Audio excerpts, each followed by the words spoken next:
നമുക്കെല്ലാവർക്കും അറിയാവുന്ന കാര്യമാണ് ബി ജെ പി തന്നെയാണ് ഇടതുപക്ഷത്തിൻ്റെയും വലതുപക്ഷത്തിൻ്റെയും പൊതുശത്രു എന്ന് പറയുന്നത്.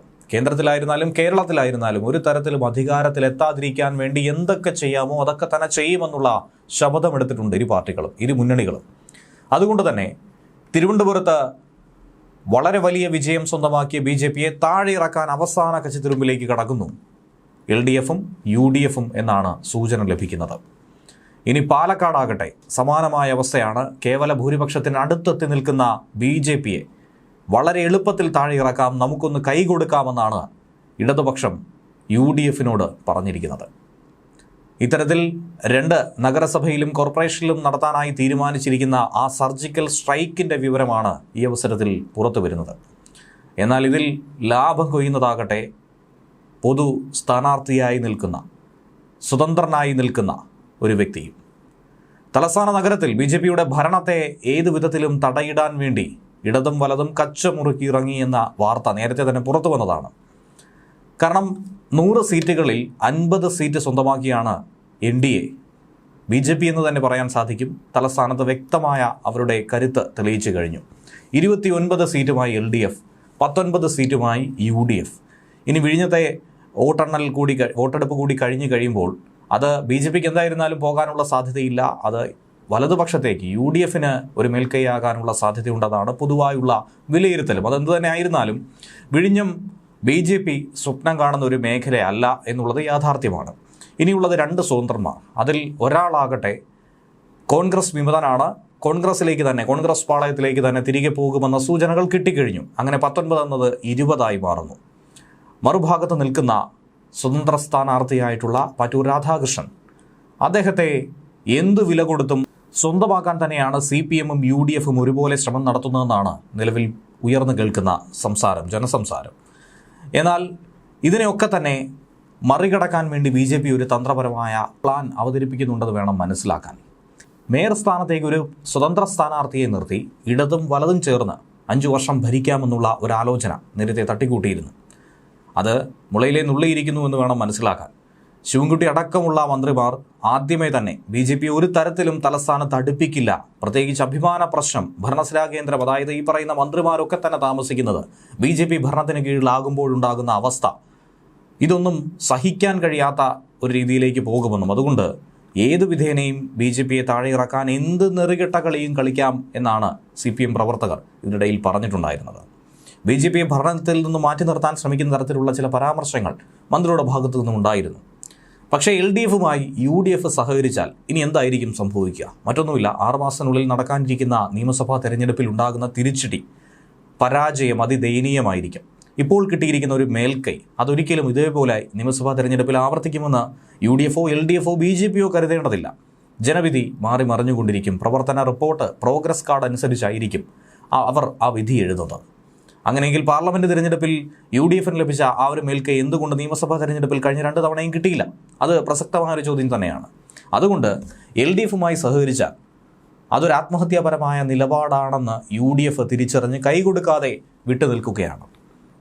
എന്നാൽ എങ്ങനെയും കൈ പിടിക്കണമെന്ന് തന്നെയാണ് CPMും തീരുമാനിച്ചിരിക്കുന്നത്. UDFുമായി സഹകരിച്ചു ഭരണം പിടിക്കാനില്ല എന്ന പ്രസ്താവന കഴിഞ്ഞ ദിവസം CPM സംസ്ഥാന സെക്രട്ടറി MV ഗോവിന്ദൻ നടത്തിയത് തന്നെ, കുതിരക്കച്ചവടം നടത്താൻ തങ്ങൾ ഇല്ല എന്ന് പറഞ്ഞത് തന്നെ UDFിൻ്റെ സഹകരണമില്ലായ്മ ചൂണ്ടിക്കാണിക്കുന്നതാണ്. കേരളത്തിന് പുറത്ത് ഇന്ത്യ മുന്നണി എന്ന രീതിയിൽ LDFും UDFും ഒറ്റക്കെട്ടായി BJPക്കെതിരെ പ്രവർത്തിക്കുന്നു. അത് ശരി, ജനങ്ങളത് ആദ്യ ബുദ്ധിമുട്ടായിരുന്നെങ്കിലും ഇന്നത് അംഗീകരിക്കുന്നുണ്ട്. പക്ഷേ കേരളത്തിൽ ആ രഹസ്യ ധാരണ, ആ ബാന്ധവം അത് ഒരിക്കലും അംഗീകരിക്കുന്നതല്ല, അംഗീകരിക്കാൻ കഴിയുകയുമില്ല എന്നുള്ളതാണ് ഇവിടുത്തെ നമ്മുടെ നിലവിലെ രാഷ്ട്രീയം. അതായത് ബൈപോളാർ പൊളിറ്റിക്സിൽ നിന്നും ഇനിയൊരു 3ാം മുന്നണി എന്ന രീതിയിൽ BJP വളർന്നു വരുന്നതിലെ ഫ്രസ്ട്രേഷനും ആ മത്സരബുദ്ധിയും തന്നെയാണ് ഇടത് വലത് മുന്നണികളുടെ ചങ്കിടുപ്പ് വർദ്ധിപ്പിക്കുന്നത്. BJPക്കെതിരെ കോർപ്പറേഷനിൽ ഒന്നിച്ചു നിന്ന് ഭരണം പിടിക്കാം എന്നുള്ളൊരു ചിന്ത, ഇന്ത്യ മുന്നണി എന്ന രീതിയിൽ ഭരിക്കാമെന്നൊരു ചിന്ത, അത് നയപരമായി പ്രശ്നമൊന്നും തന്നെ സൃഷ്ടിക്കില്ല എന്ന പലതരത്തിലുള്ള കൺവിൻസിങ് മെത്തേഡുകളൊക്കെ തന്നെ അവതരിപ്പിച്ചതായിരുന്നു. 101 വാർഡുകളുണ്ട്, 100 എണ്ണത്തിൽ തിരഞ്ഞെടുപ്പ് നടന്നു. ഇനി 2 സ്വതന്ത്രന്മാരിൽ ഒരാൾ UDF വിമതനായതുകൊണ്ട് ഒരു സ്വതന്ത്രനെ ഇരു മുന്നണികളും മേയർ സ്ഥാനത്തേക്ക് പിന്തുണച്ചാൽ ഉറപ്പായും നമുക്ക് ഭരണം പിടിക്കാം എന്ന പ്ലാനായിരുന്നു മുന്നോട്ടുണ്ടായിരുന്നത്. എന്നാൽ ആ വെല്ലുവിളികൾ എന്തൊക്കെയെന്നുള്ളത് മനസ്സിലാക്കിയാണ് നിലവിൽ UDF പിന്മാറിയെന്ന് വേണം മനസ്സിലാക്കാൻ. പക്ഷേ എന്തൊക്കെ കരുനീക്കം നടത്തി BJPക്കെതിരെ ഒരു പദ്ധതി ആസൂത്രണം ചെയ്താലും LDFിനൊപ്പം ചേർന്ന് കഴിഞ്ഞാൽ 6 മാസം കഴിഞ്ഞ് നടക്കുന്ന നിയമസഭാ തെരഞ്ഞെടുപ്പിൽ അത് വലിയ തിരിച്ചടിയായി തന്നെ മാറും. ഒരുപക്ഷെ അതിൻ്റെ നേട്ടം കൊയ്യുന്നത് BJP തന്നെയായിരിക്കും. ഇതിനേക്കാൾ ദയനീയമായ സ്ഥിതിയിലേക്ക് കാര്യങ്ങൾ പോയേക്കും.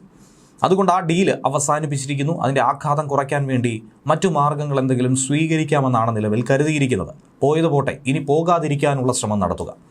BJPക്ക് തടയിട്ടു എന്ന ഒരു ഗുണഫലം CPMന് ലഭിക്കുമെന്നല്ലാതെ UDFിനെ സംബന്ധിച്ച് ഒരു ഗുണവും ചെയ്യാത്തൊരു ഡീലാണ്. അതുകൊണ്ട് തന്നെയാണ് അത്തരം ചർച്ചകൾ ഉയർന്നു വന്ന സാഹചര്യത്തിൽ തന്നെ അത് അവസാനിപ്പിച്ചത്. നഗരത്തിലെ 4 മണ്ഡലങ്ങളിൽ മാത്രമല്ല, ജില്ലയൊട്ടാകെ UDFിനെ സംബന്ധിച്ച് ഇങ്ങനെ ഒരു നീക്കം നടത്തി കഴിഞ്ഞാൽ അത് കനത്ത തിരിച്ചടിയായി മാറും. അതുകൊണ്ട് ചർച്ചയ്ക്ക് പോലും നിൽക്കേണ്ടതില്ല എന്ന് പറഞ്ഞുകൊണ്ട് പിന്മാറുകയാണ്.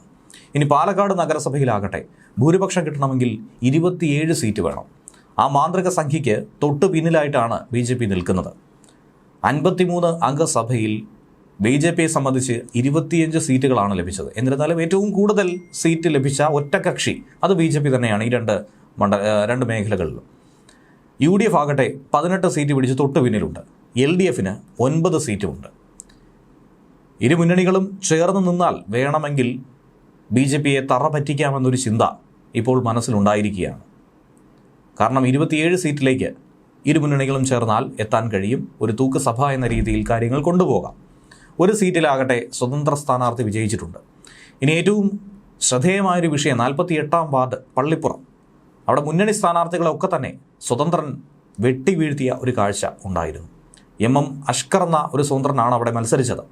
10 വർഷമായി ജയം തുടരുന്ന നഗരസഭയിൽ BJPയുടെ ആ തേരോട്ടം അത് അവസാനിപ്പിക്കാൻ വേണ്ടി തന്നെയാണ് നിലവിൽ CPMും അതുപോലെ തന്നെ UDFും ശ്രമം നടത്തുന്നത്. അതിൽ തുറുപ്പ് ചീട്ടായി ഇനി എന്താണ് മാറുക, അക്കാര്യമാണ് ഉറ്റുനോക്കുന്നത്. ഏറ്റവും വലിയ ഒറ്റകക്ഷിയായി BJPക്ക് എന്തായിരുന്നാലും സ്വാഭാവികമായ ഭരണം അത് അവർക്ക് ലഭ്യമാണ്. പക്ഷേ ഭരണം തുടങ്ങിയ ഒരു ഘട്ടത്തിൽ വെച്ച് ഇത് പൊളിഞ്ഞു പോകാനുള്ള സാധ്യതയുണ്ടോ എന്ന സംശയങ്ങളടക്കം BJP അലട്ടുന്നുണ്ട്. നിയമസഭാ തെരഞ്ഞെടുപ്പിന് 6 മാസം മാത്രം ബാക്കി നിൽക്കുമ്പോൾ UDFിനെ പുറത്തുനിന്നെങ്കിലും പിന്തുണച്ചാൽ നേരത്തെ പറഞ്ഞതുപോലെ ഇരു മുന്നണികൾക്കുമുള്ള പരിമിതിയും തിരിച്ചടിയും ഒക്കെ തന്നെ വലിയ തോതിൽ കോട്ടം തട്ടും. ഇനി മറിച്ചായാൽ BJPക്ക് അത് വലിയ രാഷ്ട്രീയ ആയുധമായി മാറും. ഈ സാഹചര്യത്തെ എങ്ങനെയും മറികടക്കുക, അതല്ലാതെ മറ്റു മാർഗങ്ങൾ നിലവിൽ മുന്നിലില്ല. അങ്ങനെ സജീവ ചർച്ചയായി തന്നെ ഈ കാര്യങ്ങൾ കൊണ്ടുപോവുകയാണ്. എന്തായിരുന്നാലും കുറച്ച് ദിവസങ്ങൾക്കുള്ളിൽ ഇതിൻ്റെ വ്യക്തമായൊരു ചിത്രം പുറത്തു വരുമെന്ന കാര്യത്തിൽ സംശയമൊന്നും തന്നെയില്ല. എന്തായിരുന്നാലും പന്ത് ഇപ്പോൾ നിൽക്കുന്നത് രണ്ടാമത്തെ ഏറ്റവും വലിയ കക്ഷിയായ കോൺഗ്രസിൻ്റെ കോർട്ടിൽ തന്നെയാണ്. കോൺഗ്രസ് തീരുമാനിക്കും പോലെ തന്നെ ആയിരിക്കും എന്താകും, എന്തു വേണം എന്നുള്ള കാര്യങ്ങൾ എത്തിച്ചേരുന്നത്. അതിനിടെ തിരിച്ചുപിടിക്കാൻ കഴിയാത്ത വിധത്തിൽ വിശ്വാസി സമൂഹത്തിൻ്റെ പിന്തുണ നഷ്ടപ്പെട്ടതാണ് തദ്ദേശ തിരഞ്ഞെടുപ്പിലുണ്ടായ പരാജയ കാരണമെന്നുള്ള വിലയിരുത്തലിലേക്ക് CPM കടക്കുന്നുണ്ട്. ഭരണ തുടർച്ചയുടെ ആലസ്യത്തിൽ നിർജ്ജീവമായ പാർട്ടി ഘടകങ്ങൾക്ക് ധനമനസ്സറിഞ്ഞ് പ്രവർത്തിക്കാനായി കഴിഞ്ഞിട്ടില്ല. പാർട്ടി സെക്രട്ടറി ഇതുവരെയും ഇത് തുറന്ന് സമ്മതിച്ചിട്ടില്ലെങ്കിൽ പോലും ഇതാണ് യാഥാർത്ഥ്യം. പരാജയത്തിൻ്റെ വ്യാപ്തി അതാണ് കൂട്ടിയിരിക്കുന്നത്. 2 പൊതു തെരഞ്ഞെടുപ്പുകളിൽ ഒരു സീറ്റിലൊഴികെ മറ്റെല്ലാം നഷ്ടപ്പെട്ടിട്ട് പോലും ഭരണ സംഘടനാ തലങ്ങളിൽ തിരുത്തൽ ഇടപെടൽ ഉണ്ടായിട്ട് പോലുമില്ല. ശബരിമല യുവതീ പ്രവേശന വിവാദത്തിൽ നഷ്ടപ്പെട്ട വിശ്വാസികളുടെ വോട്ട് തിരിച്ചുപിടിക്കാൻ സ്വീകരിച്ച മൃദു ഹിന്ദുത്വ സമീപനം അത് വലിയ തിരിച്ചടിയായി. ഹിന്ദുക്കളുടെ ഒരു ഭാഗം ആളുകൾ UDFിലേക്ക് പോകുന്നതും BJPയിലേക്ക് പോകുന്നതുമായിട്ടുള്ളൊരു കാഴ്ച ഇത്തവണ കാണാനിടയായിട്ടുണ്ട്. ന്യൂനപക്ഷ വോട്ട് അത്തരത്തിൽ CPMൽ ചേർന്ന് നിന്ന LDFിൽ ചേർന്ന് നിന്ന വോട്ടുകളൊക്കെ അത് ശിഥിലമായിരുന്നു.